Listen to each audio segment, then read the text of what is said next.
Good morning, everyone.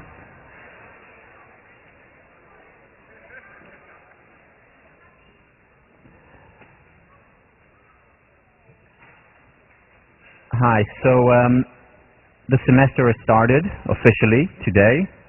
I'm glad to see you here. Just a couple of announcements. Also, hi to the extension school students. Last time we said hi to New Zealand. Today we're saying hi to Ireland.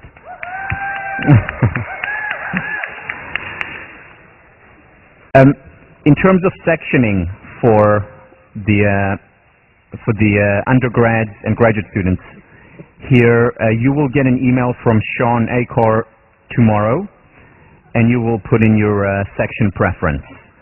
We are sectioning this weekend, so it will be important that you submit your top preferences. And next week we're starting. So last time, if you remember, the question that we asked, the guiding question, was why positive psychology? And I mentioned three reasons why we need it as an independent field, as opposed to just being, well, let's do some studies on happiness, let's do some studies on relationships, as it has always been done. The reason why we need a positive psychology is to shift the pendulum from the 21-to-1 ratio that we have today. For every one study on depression or anxiety, we have 21 studies on, for one study on happiness or well-being, we have 21 studies on depression and anxiety. And we want to shift that pendulum slightly. And I mentioned three reasons why we want to shift this pendulum, despite the fact that there are rising levels of depression around the world, that anxiety has become an epidemic globally. On college campuses in the United States, China, Australia, UK. Despite that fact, I argued that we need to shift that pendulum and do more quote-unquote positive research. Or in other words, research that focuses on what works. And the reason is, the first reason that we gave, and we're just finishing up, is because the questions that we ask, whether it's the research questions that we ask, or the questions that we ask of ourselves or of our partners, matter. And if our only questions, or primarily our questions, are what is not working, what is the problem, why are so many kids failing as a result of their circumstances, if we only ask these questions, we will literally miss an important part of reality.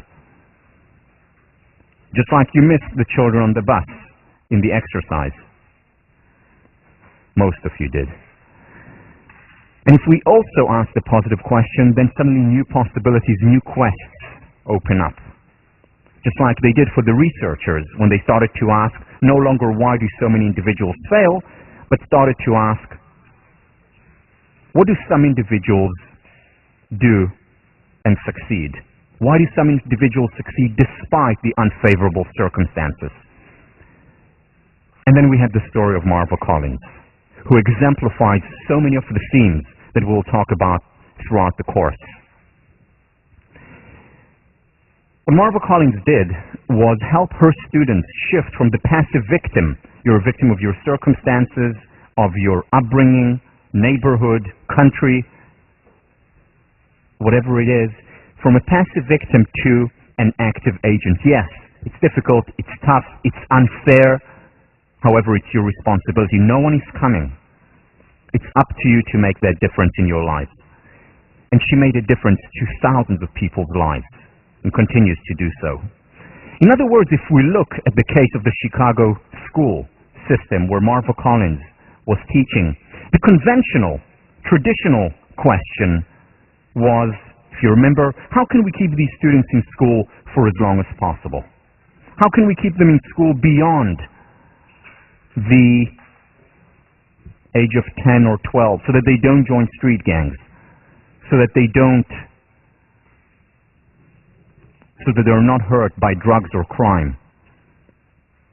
How can we keep them safe in school? An important question to ask. However, not enough. Marva Collins comes along and reframes the question.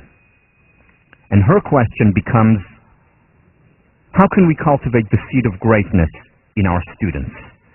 And that, once again, made all the difference, because she saw the seed of greatness in each student. She saw the strength, the virtues in each single student. A seed, a strength, a virtue, a competence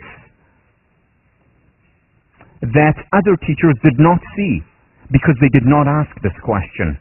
Because they asked, metaphorically speaking, how many geometrical shapes do you see on the screen? And they completely miss the children on the bus. They completely miss the seed of greatness. And when we don't see the seed of greatness, when we don't water it and shed light on it, it withers and dies, which is unfortunately the fate of most human potential. Wherever we go, that is the fate of most human potential, interpersonally in relationships, in most organizations, in most universities, in most individuals. Questions make a difference, which is why it is also important to ask the positive psychology question, which is the salutogenic question. What is the source of health? What is the source of success? What is the source of well-being? So that's the first reason. The second reason, before I go to the second reason, if Marva Collins was here today, here is the question that she would be asking us.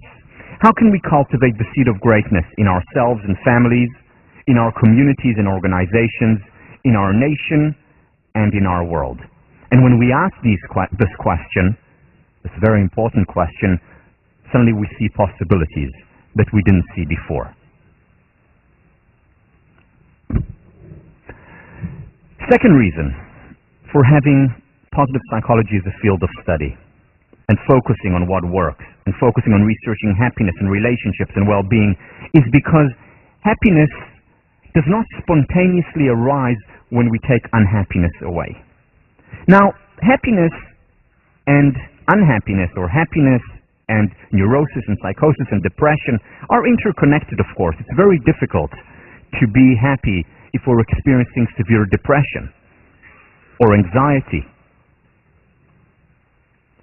So they're certainly interconnected. However, just getting rid of the anxiety or the depression will not in and of itself make us happy, which is the conventional wisdom today, which is the conventional wisdom of many psychologists, practicing psychologists. Well, let's just get rid of that depression and then everything will be fine. It won't. The analogy to explain this is, think about the ability to enjoy food, a gourmet meal.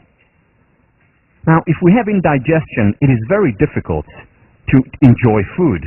So yes, we first need to get rid of the indigestion. However, that in and of itself does not guarantee us that we enjoy food. We have to go out and eat the gourmet food to enjoy it. Just getting rid of indigestion is not sufficient. We need the next step. Many ways you can look at most of our experiences, psychological affective experiences, on a continuum, where some of them fall below the zero, the negative experiences or the painful experiences, and the positive or the pleasurable experiences between the zero and the positive. Neurosis, anger, anxiety, depression, psychosis, to name a few. On the negative side, the painful side, well-being, satisfaction, joy, excitement, happiness. On the other side, which is the side that positive psychology studies. Again, getting rid of the negative does not guarantee us the positive, which is why already in the 1840s, David Henry Thoreau wrote that most men lead lives of quiet desperation, where it's okay, there's nothing really wrong, but it's just somewhere there. In the words of Pink Floyd, people are comfortably numb. Comfortably numb. Not enough. How can we get beyond that comfortably numb? How can we get beyond that quiet, okay, desperation, to excitement, to joy, to happiness? And in order to do that, we need to cultivate these traits. Once again, they don't spontaneously emerge once the painful experiences go away. And that is why we need a positive psychology. Positive psychology essentially focuses on the health model, salutogenesis. What is the source of health? Physical, psychological, emotional. How do we get people to flourish intellectually, emotionally, psychologically, interpersonally, intrapersonally? How do we get them to thrive? beyond just getting rid of what's not working in their lives. And under that model, we see two extremes on many levels. Here is the first level. Do we focus on weaknesses, which is what the disease model say, let's get rid of weaknesses, or do we focus on strengths? Well, when you ask people this question, and this was done by the Gallup organization, a poll, global poll, whether it's in Japan, China, United States, or Europe, most people think that it's more important to focus on their weaknesses if they are to succeed. Big mistake.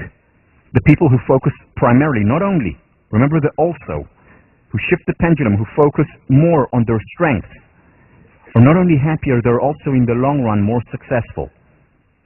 It applies to leadership as well. Positive psychology says let's focus also on our strengths, at least as much. In an organization, as well as on the individual level, are we focused mostly on overcoming deficiencies or building the competencies, what we're good at, and getting better at it? What our natural inclination, individually or organizationally, do we focus on that and then build on that? Again, tied to success as well as well-being, if we're more toward the positive side. How do we live our lives? Running away from painful experiences or actively seeking pleasure? Running away from unhappiness or adhering to the declaration and pursuing happiness? Now, that may look quite similar. For example, someone may be working 80 hours a week, running away from something, running away from issues at home, running away from dealing with intrapersonal issues. And that may look exactly the same as a person who works 80 hours a week and who is extremely passionate about what she does. May look the same, but from the inside they feel very different. One is the disease model, let's run away from what's not working. The other is the health model, let's pursue my passions, what I love to do. With the disease model, the optimum level is the zero. Let's just be okay. Let's just not hurt. And again, that's important to get rid of hurt. It's important to get rid of depression. But what the health model is saying, that's not enough. Let's go beyond that. Let's go to the excitement, to the fun. Because the ideal is not just a tensionless state, it is the creative tension. And we'll talk about it and we'll read about it when we do flow. Flow is the state where we're excited, where we're engaged in what we're doing, where it's much more than being comfortably numb. In fact, it's being a little bit uncomfortable. It's being outside of our comfort zone. It's being in our stretch zone. Not the panic zone where it hurts, the stretch zone where there is excitement, where there is some nervousness, there is also growth there. So what do you want? Where do you want to go? What do you want to pursue? Do you want to run away from pleasure? Run away from pain? Do you want to run away from unhappiness? Or do you want to pursue happiness and pleasure? Do you want to focus primarily on your deficiencies, your weaknesses, or your strengths? What is the optimum? What is the ideal? Is there a glass ceiling, the zero? Or can it go on and on? More excitement, more enjoyment, more passion. Now, there's something threatening about the health model because there is really no limit and there are less prescriptions there, certainly today, than in the disease model. Positive psychology, the field of health psychology, is in its infancy. There's much more research, much more advice out there on how to get rid of depression than on how do I pursue my strengths. But fortunately, and again, this is why positive psychology as a network of scholars applying themselves to these ideas and ideals is so important. Because today, as you'll see throughout the semester, there are so many more tools that we can apply to our lives to go beyond the zero.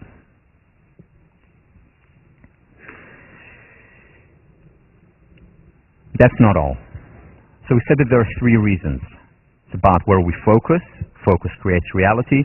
It's about happiness is not just the negation of unhappiness. The third reason why positive psychology is important is because positive psychology and the areas that we study and, more importantly, apply within the field of positive psychology do not just take us from the zero to the positive. They also help us deal with the negative. They help us deal with anxiety and depression and painful experiences and emotions.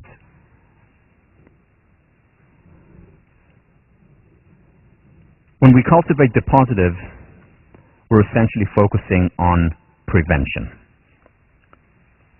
Let me explain.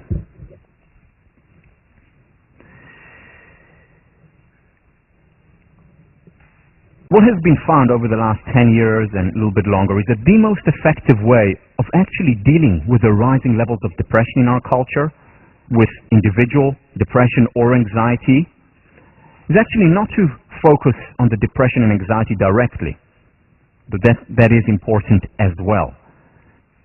It was found that the most effective way of dealing with this phenomenon was actually to cultivate the positive, to cultivate personal strengths, to cultivate and identify one's passions, to ask a question such as, what is meaningful to me in my life? What's my purpose? Why am I here?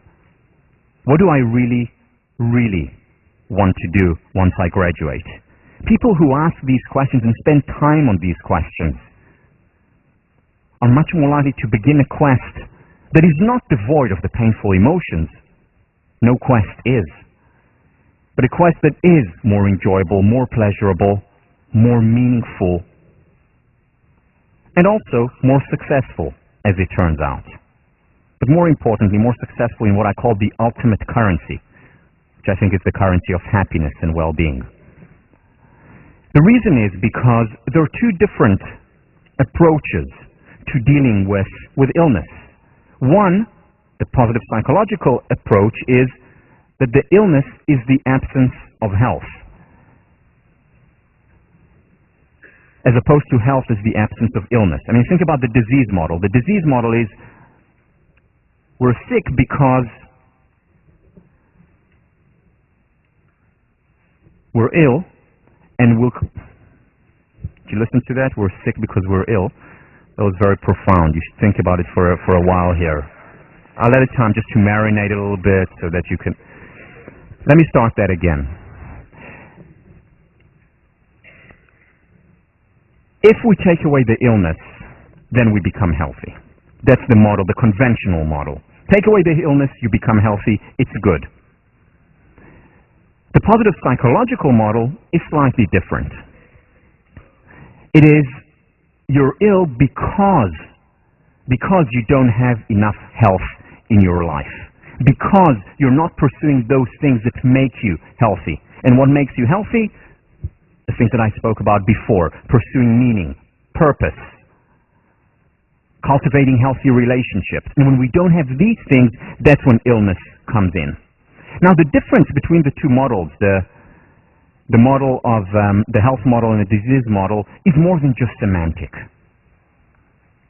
Here is Abraham Maslow talking about neurosis. Neurosis is a falling short of what one could have been, and even one could say of what one should have been.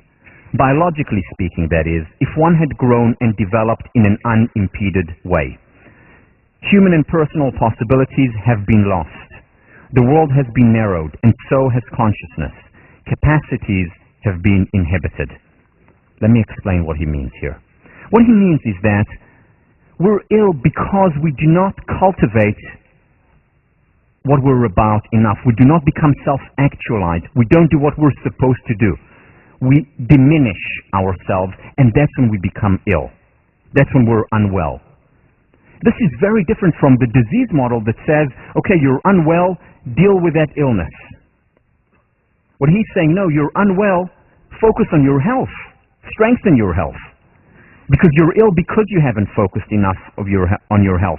He calls that, and I quote, a failure of personal growth. That's when we experience neurosis. When we don't cultivate ourselves enough, when we don't cultivate our relationships enough, that's when we fail. And what positive psychology is all about is precisely that. Cultivating personal growth. Working on the positive. And when we work on the positive, on what comes on this side of the graph that you saw up there, on the positive side, when we cultivate these things, it also helps us deal much better with the negative when that arises. I want to quote Marty Seligman, who talks about precisely this idea. In the last decade, psychologists have become concerned with prevention. How can we prevent problems like depression or substance abuse or schizophrenia in young people who are genetically vulnerable or who live in worlds that nurture these problems? How can we prevent murderous schoolyard violence in children who have access to weapons, poor parental supervision, and a mean streak?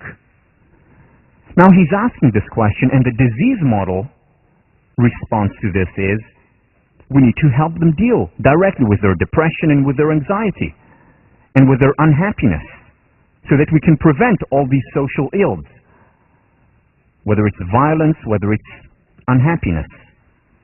What he's saying here is the following. What we have learned over 50 years is that the disease model does not move us closer to the prevention of these serious problems. Indeed, the major strides in prevention have largely come from a perspective focused on systematically building competency, not correcting weakness.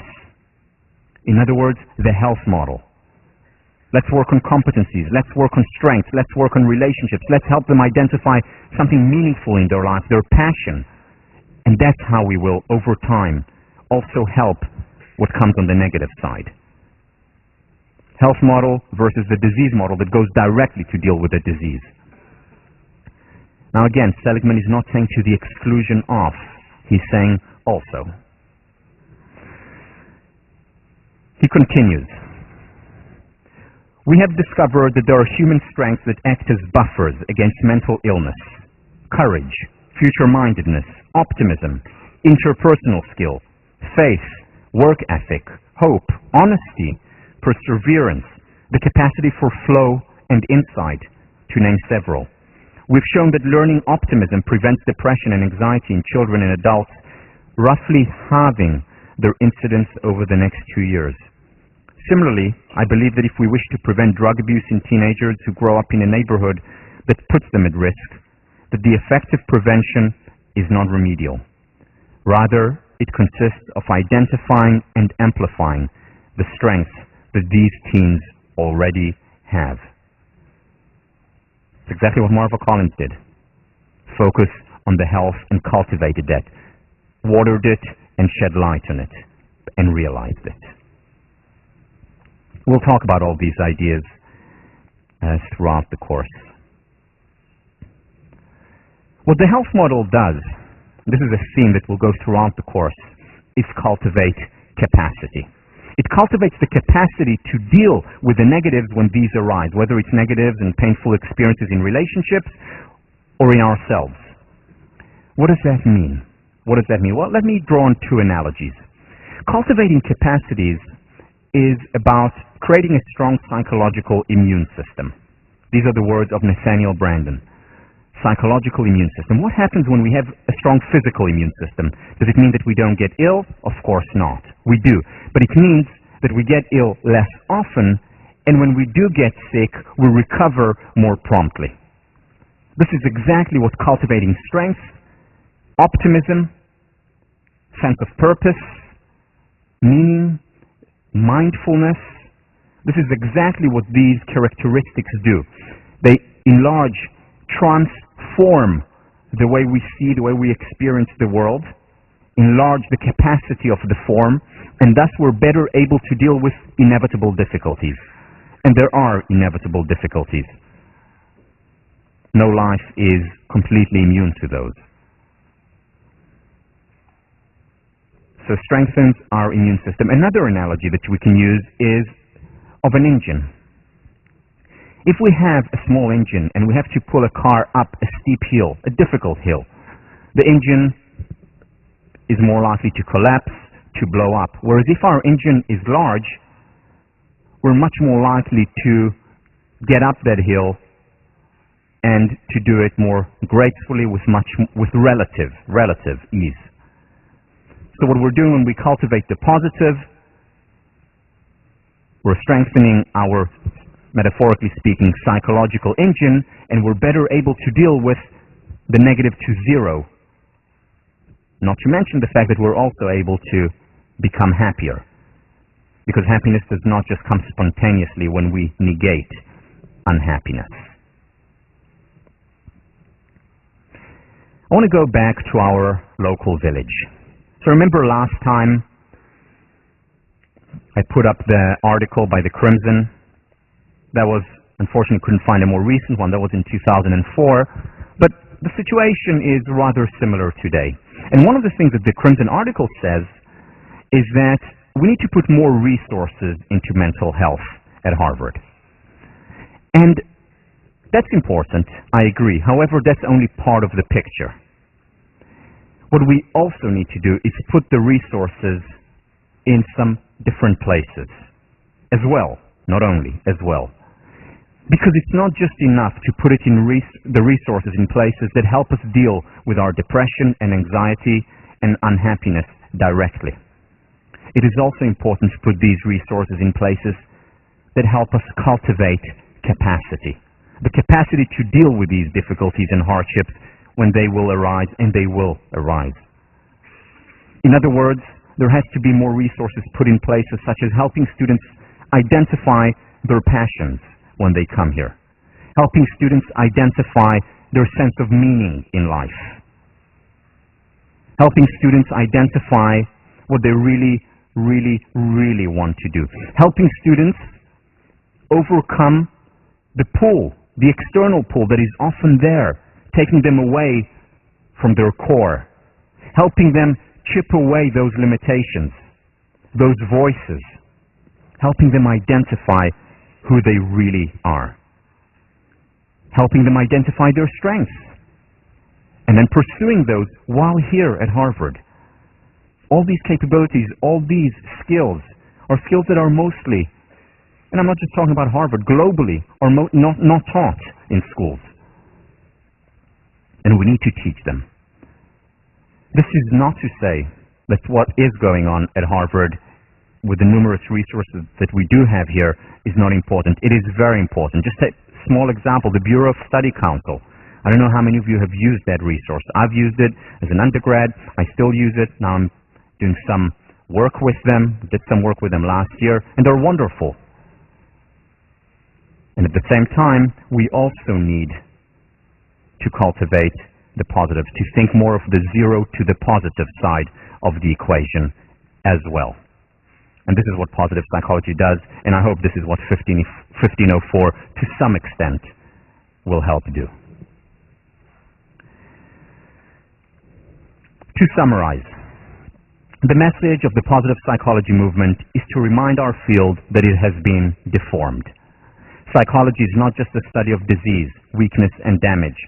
It also is the study of strength and virtue. Treatment is not just fixing what is wrong. It is also building what is right. Psychology is not just about illness or health. It is about work, education, insight, love, growth, and play. And in this quest for what is best, positive psychology does not rely on wishful thinking, self-deception, or hand-waving. Instead, it tries to adapt what is best in the scientific method to the unique problems that human behavior presents in all its complexity. It's about bridging the ivory tower and Main Street in the area which I believe is the most important one and talks to each and every one of us.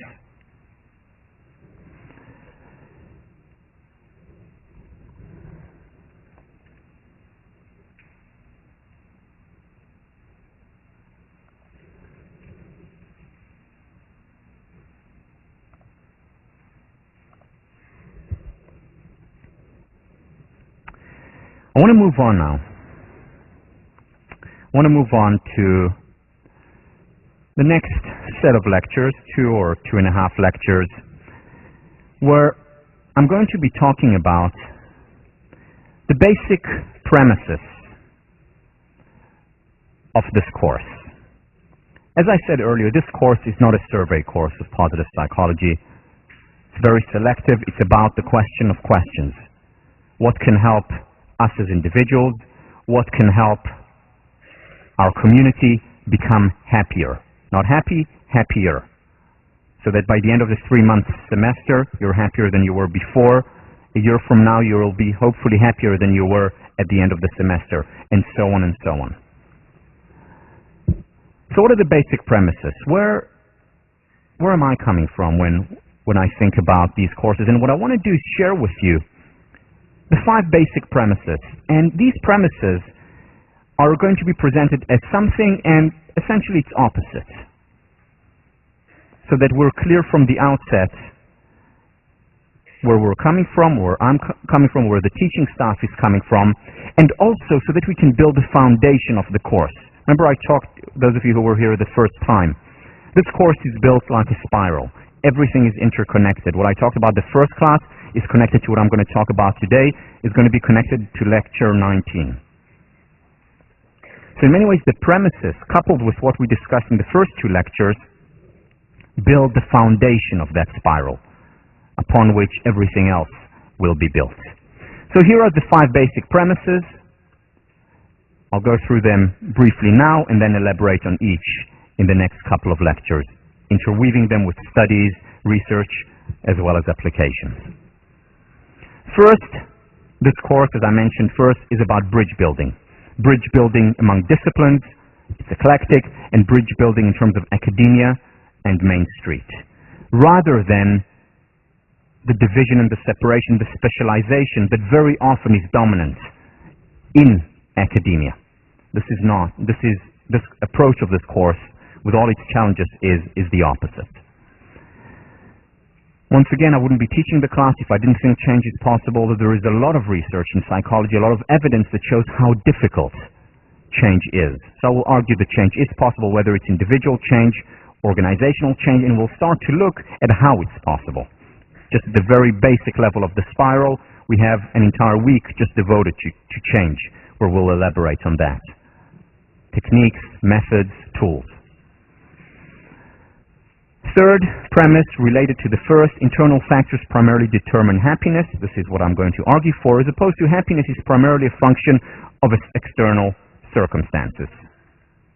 Not saying that external circumstances are not important, that we shouldn't focus also on improving them, bettering them, whether for ourselves, for society at large. However, happiness primarily, not only primarily, is dependent on how we perceive the world, on the form, on our interpretation, on our perception. Human nature must be obeyed versus human nature must be perfected. This, in many ways, captures the conflict that has gone throughout human history, whether you look at politics, whether you look at religion, whether you look at philosophy, as well as today's psychology. How do we look at human nature? Is human nature flawed and therefore needs to be perfected? Or is human nature flawed? Maybe there is something that we don't like about it, but we need to accept it and work with it. I'm going to argue for the latter of what I just said, for the fact that human nature needs to be obeyed with all its flaws, with all its shortcomings, as opposed to attempting to perfect it on a psychological level. We'll get to that next time. Controversial, though very important, foundation of mental health and well-being. And finally, what I'm going to argue for is that happiness is and ought to be the ultimate end, the end which we pursue,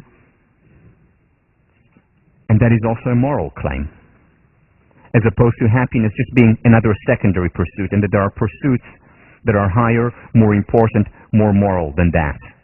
Once again, may sound controversial, I'll try and reconcile the dis-ease, the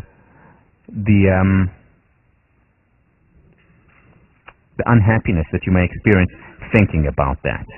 Again, more on that next time. So let me begin with bridge building. Here I'm going back to what I talked about right at the very beginning of the first lecture, the idea of bridging Ivory Tower and Main Street. There are many people in academia, outside of academia, who divide the world essentially into two. They talk about the real world that is outside, that is dirty, impure, profane, versus academia, which is lofty, idealistic, sacred. Sacred versus the profane. This distinction hurts. Hurts academia and hurts people who are outside of academia. Alfred North Whitehead, the philosopher, the careful shielding of a university from the activities of the world around us is the best way to chill interest and to defeat progress. Celibacy does not suit a university. It must mate itself with action. This is very important for a university. Sheldon White, who was my thesis advisor as an undergraduate here, talked about a second psychology. And he said a second psychology is a psychology that leaves the labs, that draws on research done in the labs, that is important and meaningful, however, doesn't only focus on that. It goes out to the outside world, interacts, gets its hands, its mind dirty, does work outside, and then applies its work, and then learns from the quote-unquote dirty experiences and brings it back to the lab, and so on in an upward spiral. He calls it the importance of a second psychology, which is what Alfred North Whitehead is also talking about. Now, you may be sitting here, and most of you are not going to go into academia. And you're thinking to yourself, okay, fine, so university, academia must mate itself with action.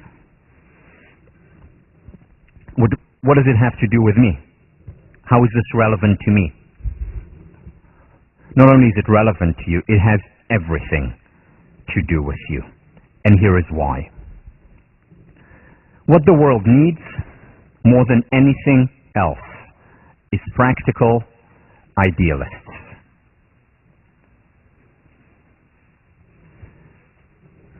For 6 years, I was a resident tutor in Leverett House when I was a graduate student, and then also when I started to teach.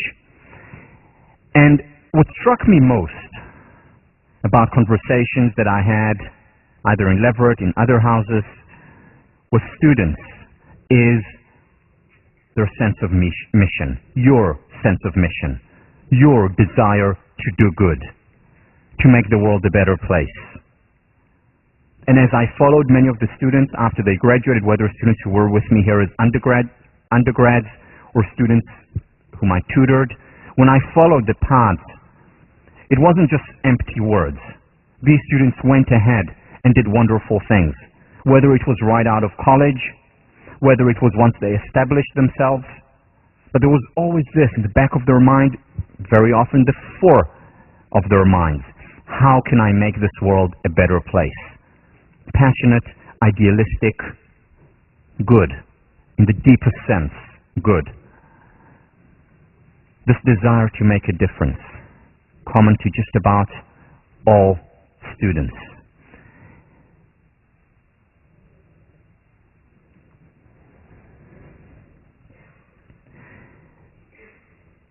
There are many people who talk about this generation as the me generation. All I care about, all this generation cares about is, well, let me just make more money, let me just get a bigger house, let me just be more successful and accrue more accolades, more prestige. This is a false stereotype. Yes, accolades, prestige, money is important. It's important to most people in the world. Big deal. But what these people who have these stereotypes, where they err, is that they see just that, and they don't see the desire to make a difference. You know that 1,800 students at Harvard each year, above 1,800 students, are members of PBHA. That's not all. There are other students who are outside PBHA and who volunteer. Just about every single one of you, at least if we look at statistics, just about every single one of you, very soon, after you leave Harvard, will join an organization, whether it could be your primary job or not, an organization that is a social enterprise, a not-for-profit, something to better the world. You'll be on boards of such organizations. You'll donate money to such organizations. Harvard grads are generous with their time, with their money, with their efforts. Whether they're at the business school, the law school, college, med school, ed school, you give a lot because you care. Again, whether it's money, whether it's time, usually both. False stereotypes. There's also false stereotypes about Americans. Americans, empirically speaking, just like speaking empirically about Harvard students and looking at the trends and the statistics, empirically speaking, Americans are the most generous people in the world. Not just because they have more money to give. Yes, Americans have more money to give, and they give a lot more money. Whether it's in food, whether it's in medical aid. Americans also spend the most time, and this is research done at Dartmouth, Americans spend the most time out of any other people in the world volunteering, an average of 4 hours a week. Volunteering outside of their job, which may also have a social objective, more than any other people in the world. Once again, false stereotypes about this wonderful country. And this is wonderful. This is wonderful to see, wonderful to be here. Whether it's at Harvard, whether it's in America, a real privilege.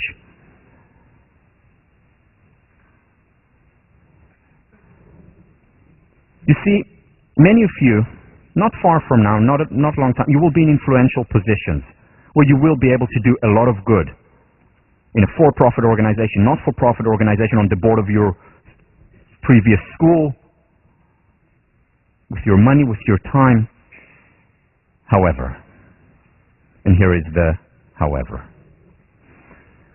I've met many grads who were students with me, or students when I was a tutor, who expressed their frustration to me. Said to me, you know, I had all the good intentions in the world. I have all the good intentions in the world. I want to do good. I've donated my time, my money, but I feel that something is missing. I feel that I've fallen short of my potential to really make a difference. Why? Because goodwill and idealism, while necessary, they're not sufficient. Not enough. Because very often, with very good intentions,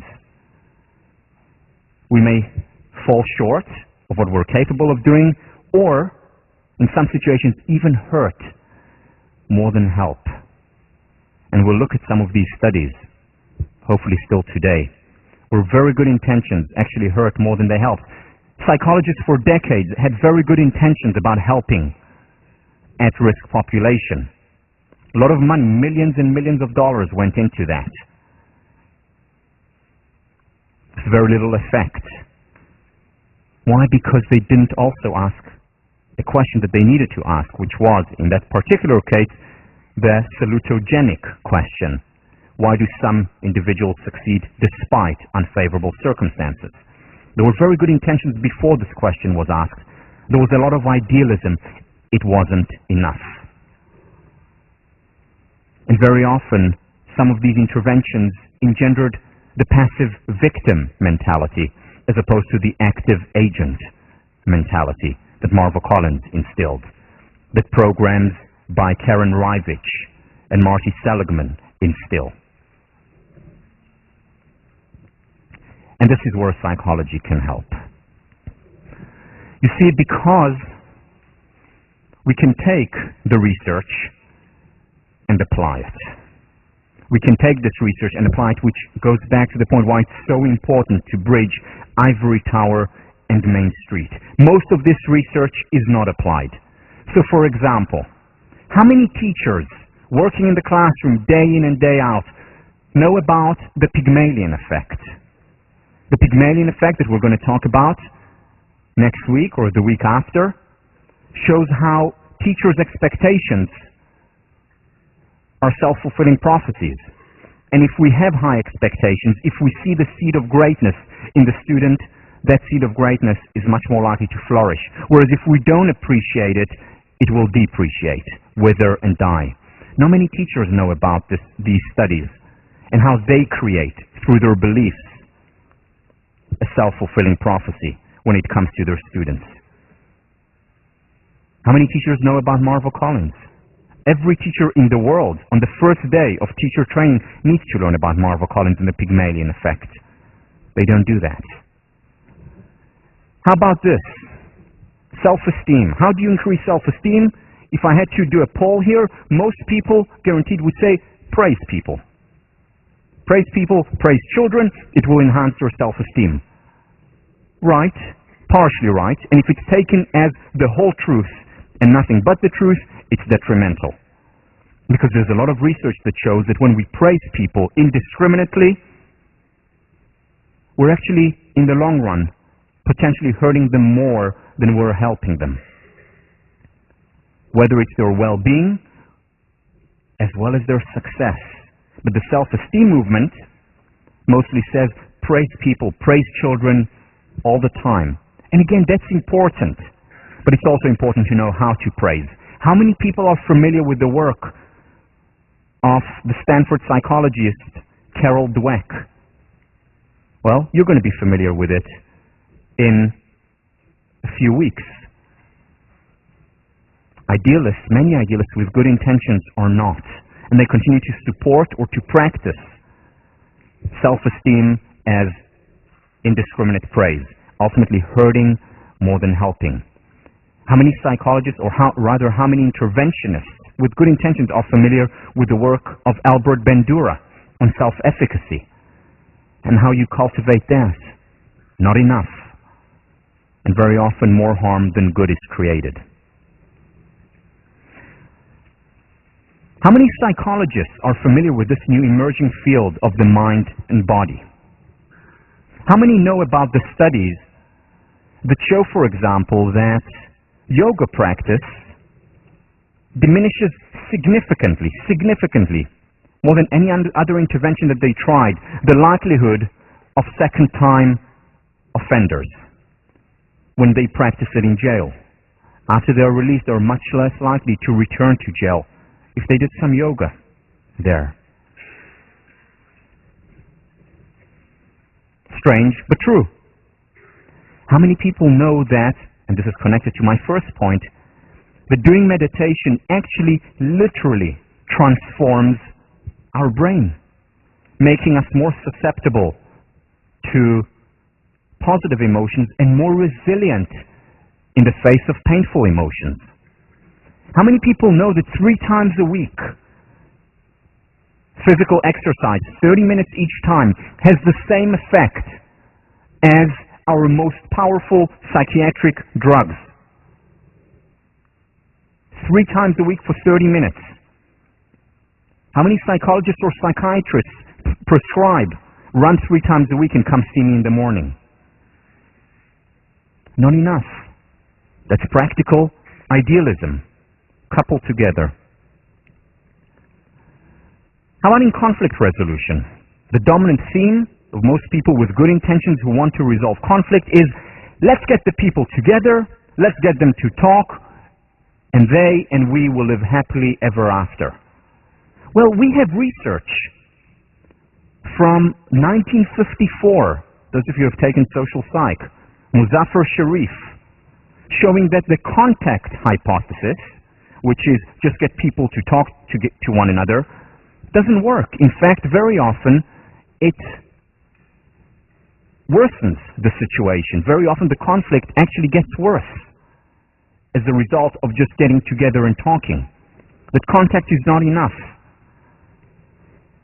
That what you need, in the words of Muzaffar Sharif, and later elaborated on by Elliot Aronson, what you need is a superordinate goal. A goal that you have to carry out together, that you cannot do by yourself. Carry out together with a conflicting group. And that's how, over time, you resolve conflict, not just bringing people together. Now, as you can imagine, this is very close to home for me. because there were many people on both sides of the Arab-Israeli conflict who wanted to end it. Many people in this country who wanted to end it. So what did they do? Let's just get them together. Let's get them in a room, whether it was in Camp David or whether it was in Oslo or in Egypt. Let's just get them together to talk, to resolve their conflict and the issue, and then we will all live happily ever after. What happened? The situation worsened. Now, we have the data. We've known that. You know, Muzaffar Sharif showed that in 1954 that is the most likelihood outcome of just contact hypothesis, of just getting them to be together. And there were many people trying to resolve the conflict, again, not just in the Middle East, elsewhere in the world, with very good intentions, but very often making inadvertently the matters worse. Idealism and good intentions are not enough. We need to merge, to mate the research with the practice. And this is where you come in. This is where you come in, taking it seriously. Now, when I say take it seriously, there is a problem here because sometimes research doesn't deliver good news. It would be much easier and nicer if we could just simply get Israelis and Arabs together and the conflict would end. It would be much nicer, easier, smoother. It would be much easier if we could just cultivate children's self-esteem by giving them positive feedback, telling them how wonderful they are. It's easy to do, right? It feels good, they feel good, we feel good, but in the long run it doesn't help if it's only that. Much easier. And research very often delivers bad news, saying it's not enough, the contact. It's not enough to praise. And then people choose, subconsciously, not consciously, subconsciously, to ignore the research and go with their heart. And that's important to go with the heart, but it's important to go with the heart and the mind. Imagine if an aeronautics engineer woke up in the morning and said, you know, the law of gravity thing really makes things difficult for me. It's a pain. You know, things would be so much easier without the law of gravity. The design would be simpler. And he designs an airplane that ignores the law of gravity. What kind of airplane machine would he or she design? A failure. An aeronautics engineer takes into consideration reality. And reality, there is the law of gravity. We deal with that. Similarly, what research shows us is reality, what's out there, what's working and what's not working. And we need to conform to it, take it into consideration. And it's up to you to take responsibility for that, to bridge the ivory tower and Main Street. You who are being exposed in 32 classes throughout your Harvard career to the most rigorous thinking on different topics, have to take it and apply it. Whether it's in psychology, whether it's in economics, obviously in engineering or computer science, where it's done much more readily than in the social sciences and the humanities. It's important to take responsibility because no one else is going to do it for you. No one is coming.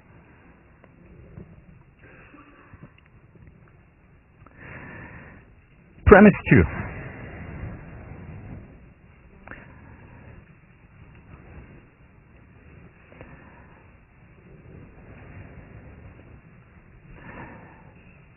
To be a practical idealist, the foundation of it has to be the belief that change is possible. Because if change was not possible on the individual level, on the societal level, why am I doing what I'm doing? Why would I spend time? Let me just be a hedonist and try and enjoy my life as much as possible. Now, for many of you, when you look at this, you may say, well, okay, yeah, change is possible, I believe that, and why do we need to have it as a basic premise of the course, as opposed to the change is elusive? Well, in the context of a psychology course, it's anything but trivial that change is possible. Let me share with you one study to illustrate what I mean.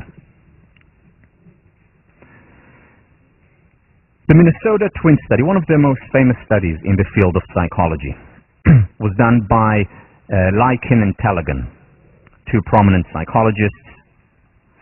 And what they did was they wanted to understand how much do genes matter?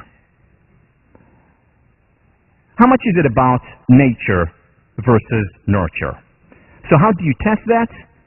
You look at identical twins, monozygotic twins who share the same genetic profile. And you look at those who are reared apart. Because if they're reared with the same parents, one could argue, well, they came out very similar because same environment, they look the same, they go to the same schools, same parents, and so on. But what if you're able to find identical twins who were separated at birth and reared in radically different environments? Well, you could. And they found a significant number of those reared sometimes on different continents. And they studied them. And what they found, remarkably, was significant similarities among these twins, sometimes to the point of the unbelievable. Like one set of twins, I think the name was, found a wife with the same name. They were reared different countries, didn't know about each other until the age of 37, married similar wives, enjoyed drinking the same beer, called their children by the same names. I mean, there were some mind-boggling similarities. Again, this was an exception, but there were quite a few of those exceptions. But more interesting for psychologists was that their personality was incredibly similar. And very interesting for positive psychologists, those concerned with well-being and happiness, their well-being and happiness levels were incredibly similar, even if they were raised in radically different environments. Lycan and Tellegen published a paper, a very influential paper in the 80s, which they called Happiness as a Stochastic Phenomenon.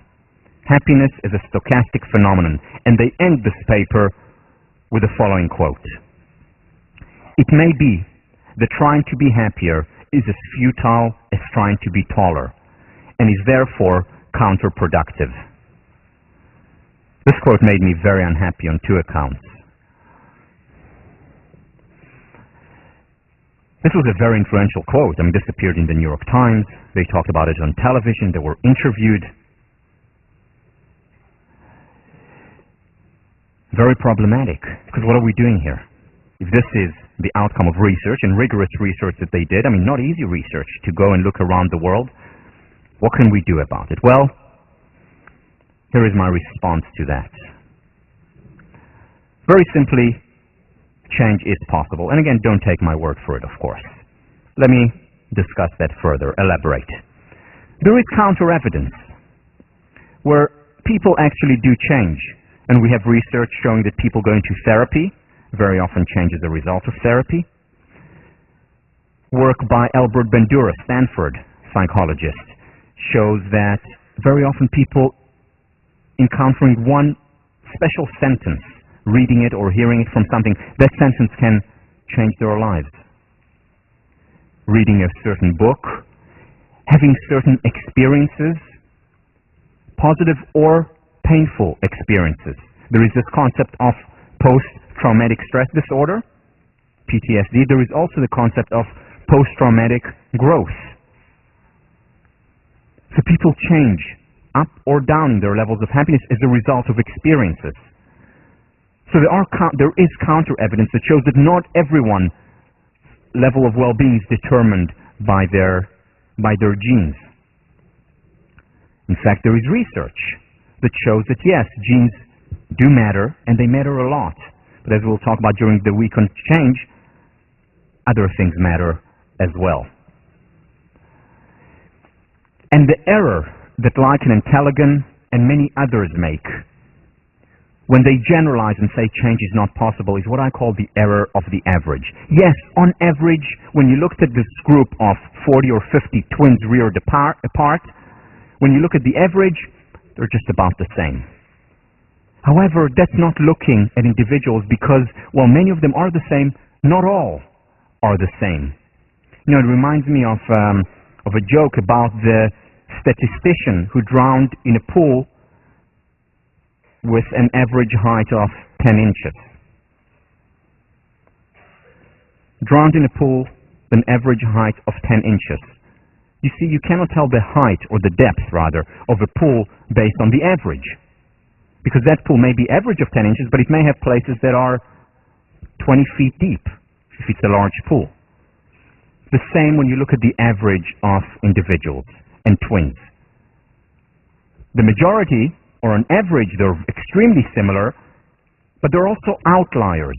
And very often it's the outliers, the differences, that are the most interesting, because they stretch not just our imagination, they stretch our ability to understand when and where change is possible. The question when we see exceptions, whether it's the Lichen and Tellegen study, where we do see exceptions, not all twins were the same, majority were, but not all. The question is no longer whether or not change is possible, but rather how is change possible. Once again, the exception proves the rule. And the research that argues that it's not possible to change is detrimental. Think about an 8-year-old girl who's very unhappy and then reads in some magazine about that study, saying that basically your genetic set point, what you're born with, is there for life. And she's unhappy and she feels anxious and miserable as an 8-year-old, and she says to herself, that's it, that's my lot in life, I was born unlucky. And that very often becomes a self-fulfilling prophecy, and she remains unhappy, and sometimes it even makes her less happy than she was before, because now she's also helpless. Change is possible. You know, I often say that I'm the right person to teach positive psychology. Why? Because I wasn't born with quote-unquote happy genes. I was born with, genetically speaking, with relatively high levels of anxiety, inclination toward rumination, over-examination. We'll talk about that later in the course. I went into positive psychology, into the field of psychology, as I mentioned in the first lecture, because I was unhappy here. And over time, as a result of many of these studies, a result of examination, a result of asking also the right questions, I have become happier. So on a personal level, I know it's possible to become happier. Now, I'm happier today than I was 15 years ago when I started. I hope to be happier 15 years from today than I am today. It's a lifelong process, but it is possible, and many people show that it is possible. And those who argue that it's not possible and use science to argue for that very often are hurting more than helping the field. Now, by the way,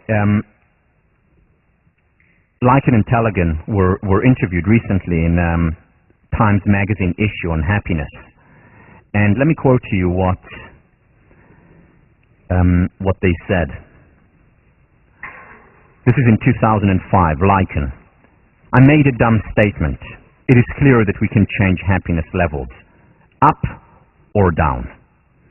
So they went back on their statement. You know, it was a sensationalist statement at the time. It certainly is possible. So how do we do research that's more responsible, that does not lead to detrimental results, and at the same time, true? You know, we don't want to invent research. Research is about identifying things that really happen in reality.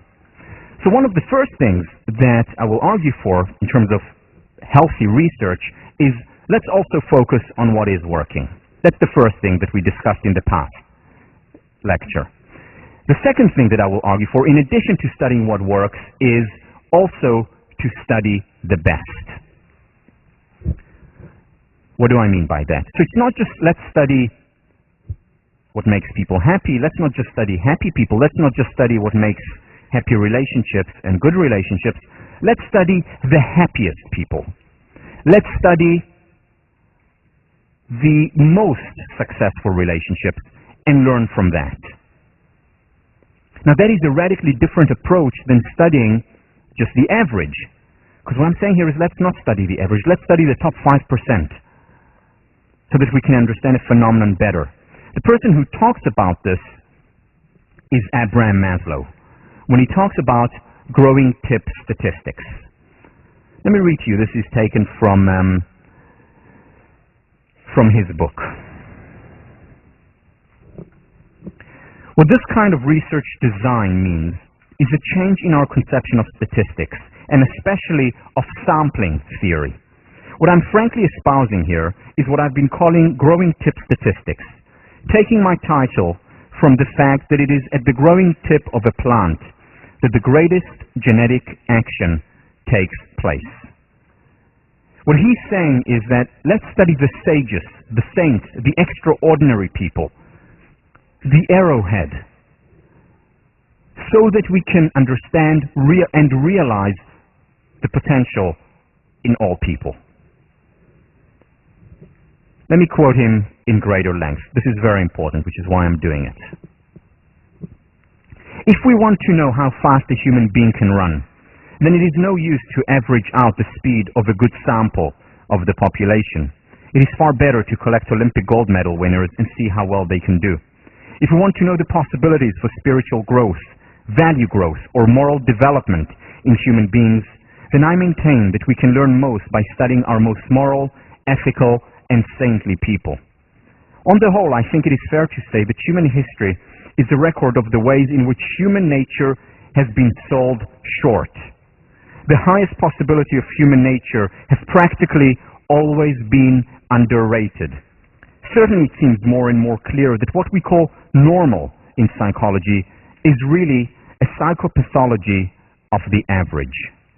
So undramatic and so widely spread that we don't even notice it ordinarily. Do you see the implications of what he's saying here? Essentially what he's saying is, let's not just study why do most individuals fail. Let's also study why do some, not many, but why do some individuals succeed despite the circumstances. Let's not study just the average that says that people can't really change. Let's study those people who have changed, who have literally transformed their lives and the lives of those around them. This is a radical approach to research. This is a radical approach to the search, to studying ourselves as well. Because very often if we only study the average, we only see the average, we only see the geometrical shapes and completely miss the children on the bus. And very often the answer to some of our most pressing questions lies in the extraordinary, lies in the children on the bus. Now, does anyone other than me, because I admit I fall into this category, but anyone other than me feel a little bit of dis-ease when I talk about this? Seriously, a little bit of dis-ease when I talk about let's focus on and study the best, the saints, the sages, the extraordinary. I feel dis-ease. I'm sure some of you feel that too. Because after all, isn't that elitist?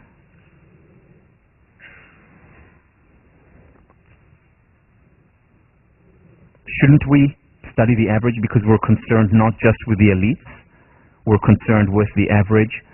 So there are two answers to that. Why I still maintain, and I must admit, I still feel some dis-ease every time I teach this, every time I think about this. And then I think to why it is so important to study the best, why the growing tip statistics is such an important approach to research that I encourage my students to carry out. First of all, because it's not to the exclusion of the average. Just like positive psychology does not say, let's exclude what's not working, let's exclude study of pathology. Similarly, growing tip statistic is not saying let's not study the average. It says let's also study the best. So this is the first thing to alleviate the concern of elitism. But the second issue, the second response, is even more important. Because everyone benefits when we study the best. And the quote-unquote average, whatever that means, the quote-unquote average benefits even more than the best from this kind of studies. Why? For example, the study of resilience. We could have gone on and studied the average at-risk population for decades and centuries. And very little advances would have been made. Very little advances were made. It was only when we started to study those quote-unquote best examples, those successful kids, those quote-unquote super kids, as they were initially named. It's only when we started to study those that we actually understood how we can best help that population. And once we applied what we studied, the resilience issue, everyone benefited and continues to benefit from it. That's an example of growing tip statistic research. Or how about the study of meditation? So I want to study how to meditate. Do I go out to Harvard Yard and take a random sample of sophomores to study meditation? Or do I go to a mountaintop in Tibet and study the people who have been doing it for decades? Of course I go and study them, and this is exactly what psychologists did. And they studied their brain, and we'll talk about it when we talk about meditation, and they illustrated how the brain is transformed through meditation. And psychologists like John Kabat-Zinn and Richard Davidson and Herbert Benson were able to take what they learned from these extraordinary, best individuals and apply it to other people's lives, so that now I benefit from meditation when I do it for 15 or 20 minutes a day. And millions of other people, the average, benefits a great deal because of the study of the best, of the growing tip. How about relationships? Can you imagine a study of relationships throughout human history that focuses on the average? What's the average relationship in human history? The average relationship in human history is one in which the woman is subjugated. That's the average relationship in human history. Now, what if we just studied that? Would that be helpful? No, it was when people like John Stuart Mill, who studied his relationship, which was at the time extraordinary, realized the potential of what all relationships can be, that he wrote his book on the subjugation of women. One of the most important books of the 19th century that has led to the feminist movement and to the equality movement. But what if we only studied the average? Would that have helped relationships? Not at all. How about teaching? What do you want to do in order to learn about teaching? Go and study the average teachers, or go and study Marva Collins and then apply what Marva Collins does to all teachers? Everyone benefits when we focus on the tip of the stem, and this is why Maslow said that human nature and human potential has been sold short when we only study the average. It's also about studying our personal best, not just other people's best. Whether it's our personal best experiences, because if we study our best experiences when we were at our happiest, when we were at our most successful, when we thrived the most within the relationship, we can learn from it and apply it to our future as well. When we study our average, we're describing our life. When we're studying the best within ourselves, we're potentially prescribing. Maslow again. Few in number though they be, we can learn a great deal about values from the direct study of these highly evolved, most mature, psychologically healthiest individuals, and from the study of the peak moments of average individuals moments in which they became transiently self-actualized. If we learn from these experiences in ourselves, the question is no longer whether or not it's possible to experience it more and more in our lives. The question is, how is it possible to experience it?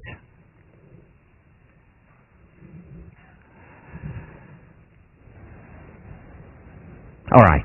So we talked about changing ourselves, how it's possible, the growing tip statistic, which is the second significant idea within research in positive psychology. The first significant idea is let's study what works. The second significant idea is let's study what works best. But this is about individual change. How about societal change? I want to share with you an end today with a study. One of the most famous studies in the field called the Cambridge-Somerville Youth Study. This was a study that was run starting in the 1930s right here between Harvard, MIT, where the best minds, psychological minds, philosophical minds, psychiatrists, got together and said, let's create the Rolls-Royce. I don't even know if there was a Rolls-Royce then, but the best intervention program that we can think of. There was no limit in terms of how much money was put into it. As much as they needed, they got. And they chose 250 kids from an at-risk population. And the intervention was not a quick fix, overnight change, weekend seminar, 5-year intervention. And here is what they got. Twice a month, caseworkers visited them, helped them deal with conflicts in the family, helped them deal with issues in their lives. Half of them had academic tutoring, those who needed it. Got help, academic help. Psychiatric attention, all those who needed it, they were there. No limits on how much you needed. Whatever you needed, you got from the best minds in the field. They joined the Boy Scouts, YMCA, other youth movements, benefited a great deal, supposedly, from these experiences. They got everything. This would be a dream treatment, not just in the 1930s, today as well. This is what psychologists dream about at night. Just to introduce this. And then, measuring outcomes was as serious as the program itself. There was a random assignment. There were 250 kids who got nothing, who were also studied. Just like the kids who got the 5-year intervention were studied. 250 kids in the control group. 40 years follow-up. So this was not just about change today, tomorrow for the 5 years. They followed them through much of their lives. This was serious study. This was serious intervention. And the results were shocking. Even though all those who participated in the study, whether it was the mental health workers, whether it was the philosophers and the psychologists and the professors and the psychiatrists, praised the program as the best, as highly effective. When they looked at the raw, objective data, the results were shocking. Juvenile offenses, control group versus intervention group, no difference. Over a third had official records, and 20% more had unofficial records for misdemeanors. No difference in juvenile offenses. Adult offenses later on in their lives. Again, no difference. Over 20% offenses, whether against property or against person. In both groups, the 250 here versus the 250 here, which is a significant sample size. No difference whatsoever. Other measures, physical health and mental health, no difference whatsoever. But finally, there was a significant difference. On alcoholism, the number of people who became alcoholic later on in life, as well as job status. How many people were able to get into what they termed the white-collar jobs? So at least there are results there. At least they found statistically significant results when it came to that. That's good, right?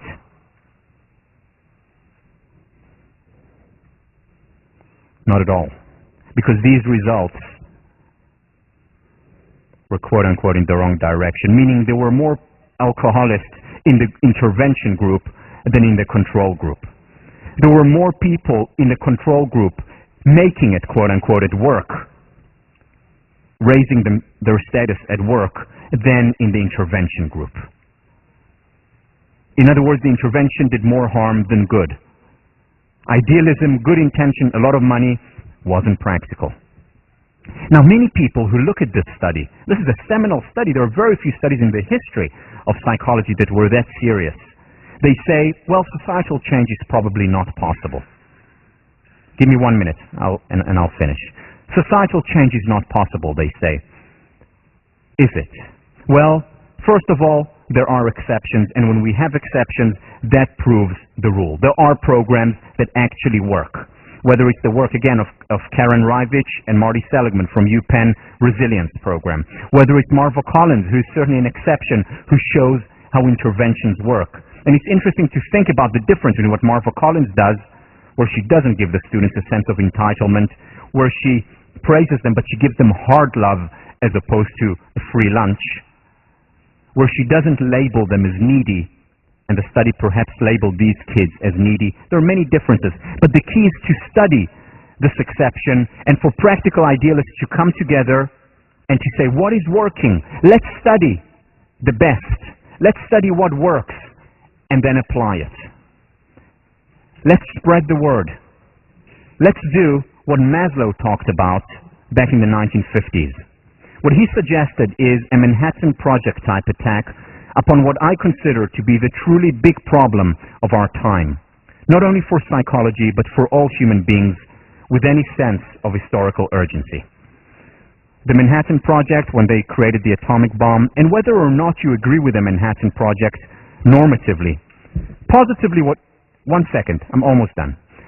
Positively, what they did there was bring together the best minds, Oppenheimer, Szilard, Fermi, Feynman, Bohr, brings them together with a mission of saving the free world. And again, whether you agree or not with the project is beside the point. It was the greatest, positively speaking, scientific project in history where their minds got together. And this is what Maslow is suggesting that psychologists do. This is also the aim of positive psychology, no less than this, to get people around the world to think about these problems, these issues. Practical idealists who will study what works, who will study the best, and through that, make a difference. I'll see you next week.